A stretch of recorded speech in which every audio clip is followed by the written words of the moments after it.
Hello viewers, welcome to our channel. As all of you know, we discussed the concept of reliability in our previous video and came to know that reliability can be broadly classified into two types. They are reliability in terms of stability and reliability in terms of internal consistency. We also discussed the test-retest method and parallel or equivalent forms method in our previous video. The link to that video is given in the description. Now, in this video, we'll discuss internal consistency or homogeneity testing measures of reliability. These methods of estimating reliability are designed in such a way that they determine whether all the items of the test are measuring the same thing or not. Means if that test has been constructed to measure interest, then whether all the items of the test are measuring interest or not.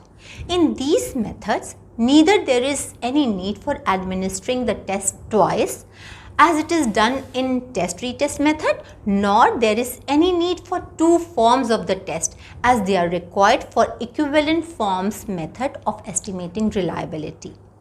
There are three important methods of establishing reliability in terms of internal consistency, which are split half method, Kuder-Richardson formula, KR20 and KR21, and Cronbach alpha method. So let's see split half method first. Out of all the internal consistency methods of estimating reliability, split half method is the simplest one. The coefficient of split half reliability is same as the coefficient of equivalence because it also considers the fluctuations between the two sets of items. But in parallel or equivalent forms method, there are two separate forms of a test, form A and form B, which are constructed to test the same concept. These forms are administered on the same group of individuals at different time. But in split half reliability method, there is only one test, which is administered on a group of individuals only once. And when the test is over, the items or questions of the test are divided into two halves. So, here the same physical and mental influences operate on the individuals at the time they take the test, because the test is administered in one sitting, and so the chance of random errors caused due to these influences is reduced.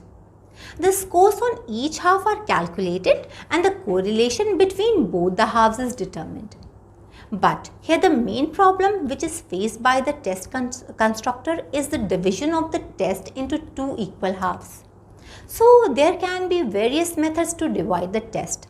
First one is to randomly assign the items to both the halves. Another way of dividing the items can be odd-even method.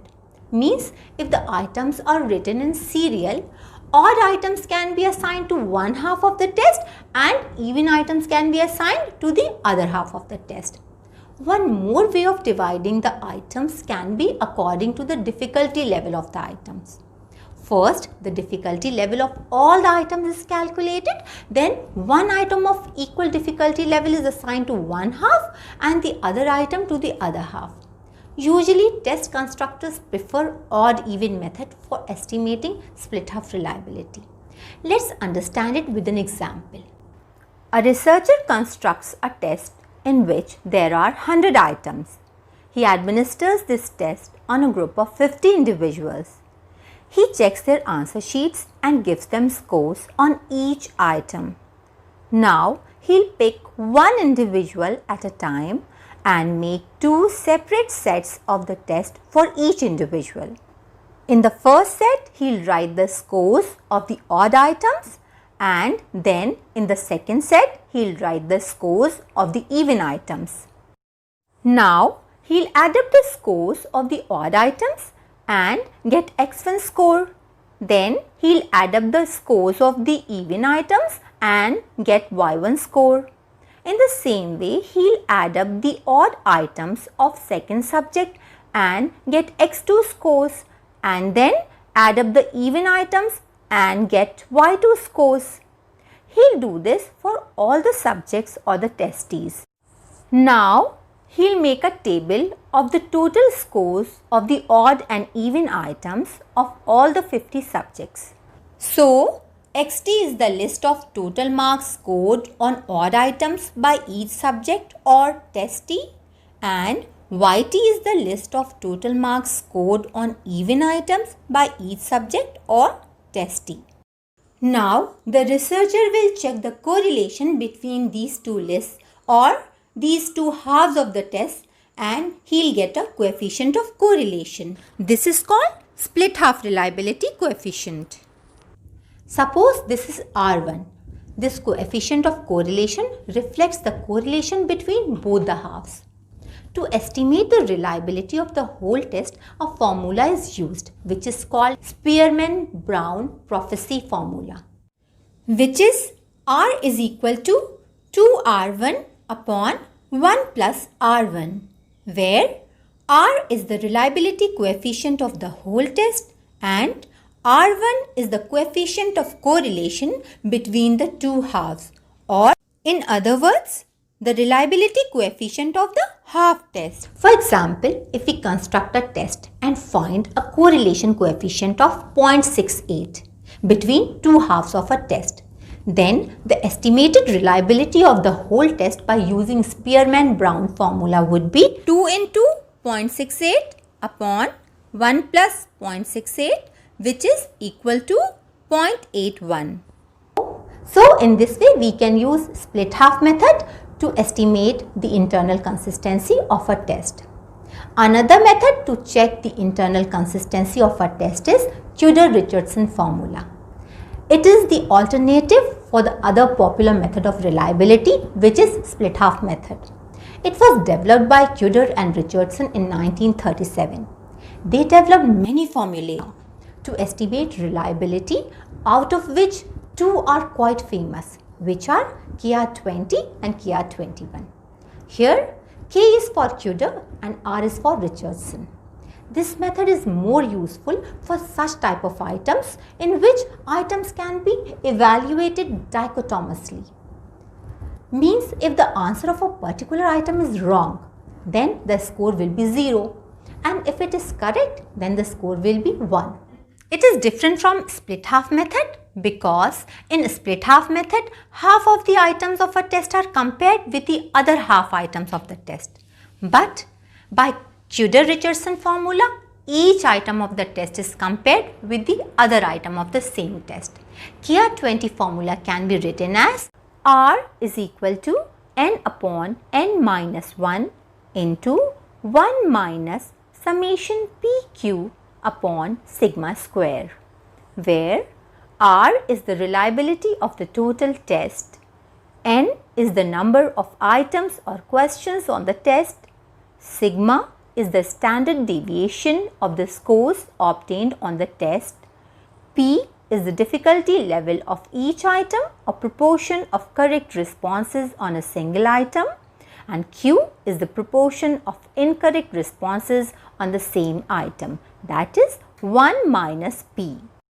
Calculation of KR21 formula is simple, but it is based on the assumption that difficulty level of all the items is equal, which is very unrealistic because in reality it is usually not possible, and there are some items which are more difficult and some items which are less difficult. Out of all the reliability methods, this method is least time consuming. Hence, it can be recommended to teachers for classroom use. KR21 formula can be written as follows. R is equal to n upon n minus 1 into 1 minus m square upon n upon sigma square, where R is the reliability of the total test, n is the number of items on the test, m is the mean of the scores obtained on the test, and sigma square is the variance of the scores obtained on the test. Here the researcher is saved from the trouble of calculating values of P and Q. Let's see it with an example. Suppose a researcher constructs a test to check the attitude of students towards learning. Test contains 100 items or questions. The researcher administers that test on the sample of students. The students get some score on the test. The researcher calculates the mean and standard deviation of the test. The mean of the test is 65 and standard deviation is 9. Now he wishes to estimate the reliability of the test constructed by him with this formula. Then he'll have to put all the values in the formula. So here n is equal to 100, m is equal to 65 and sigma is equal to 9. Now we'll put the values in the formula. So it will be r is equal to 100 upon 100 minus 1 into 1 minus 65 minus 65 square upon 100 upon 9 square. This will give us the value of r as 0.73. So the KR21 reliability coefficient came out to be 0.73, which shows that there is adequate level of internal consistency in the test. Coefficient alpha is another widely used method of measuring internal consistency or homogeneity. It is also called Cronbach alpha after the name of its developer Lee Cronbach, who developed it in 1951. This method is more commonly used as compared to KR20 and KR21 because KR20 and KR21 are good for estimating the reliability of dichotomous items only. Means they can only be used to determine the reliability of those items whose answers are in the form of yes, no or true, false, etc. But there is no such condition for estimating internal consistency through Cronbach alpha method. Researchers also use it when the item scores have different values like in essay type tests or attitude scales, etc. If there is a Likert scale in the test, then the subjects can get scores from 1 to 5 also. Formula used for calculating Cronbach alpha coefficient is R alpha is equal to n upon n minus 1 into 1 minus summation sigma I square upon sigma square, where R alpha is the Cronbach's coefficient, summation sigma I square is the sum of item variances and n is the number of items. One more formula is used as an alternative for this formula, which is R alpha is equal to n into Rm upon 1 plus n minus 1 into Rm, where n is the number of items on the test and Rm is the mean intercorrelation among all the items. So these were the methods of estimating internal consistency of the test. Hope you have understood the concept well. If you liked the video, please hit the like button, share it with your friends and subscribe to our channel.